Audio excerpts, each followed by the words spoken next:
चलो उस्ताद सब उठो जरा मैं उस्ताद जी हाँ जी जरा उठो एक मिनट उठो तो सही कोई उस्ताद है या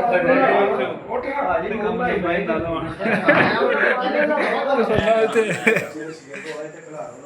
इधर आए नाले के नाल किलो वोट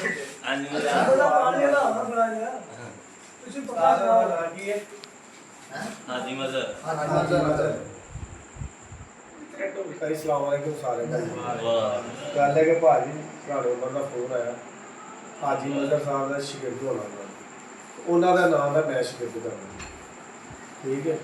ਉਹਨੂੰ ਕੰਮੋਂ ਵੀ ਬੁਲਾਇਆ ਉਹਨੂੰ ਉਸਤਾਦ ਅਰਸ਼ਦ ਤੋਂ ਹੋਣੀ ਠੀਕ ਹੈ ਤੇ ਤੁਹਾਡੀ ਇਜਾਜ਼ਤ ਹੈ ਤੇ ਭਾਜੀ ਇਸ ਬੱਚੇ ਦੀ ਉਹ ਪੜ੍ਹਾਈ ਕਰਦੀ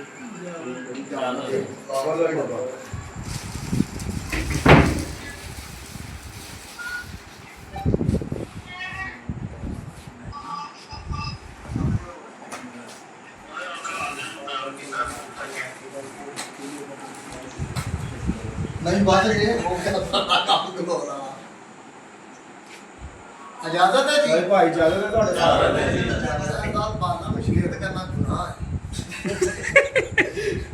इजाजत चल पुत्र उलमा बड़ा शुरू करो तो सारे हम तेरी दुआ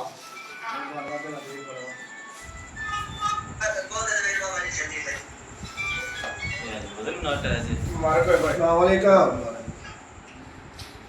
अस्सलाम वालेकुम जी बाबा जी मैं कादी आया ये सदका तो दे रही है सारे बंदे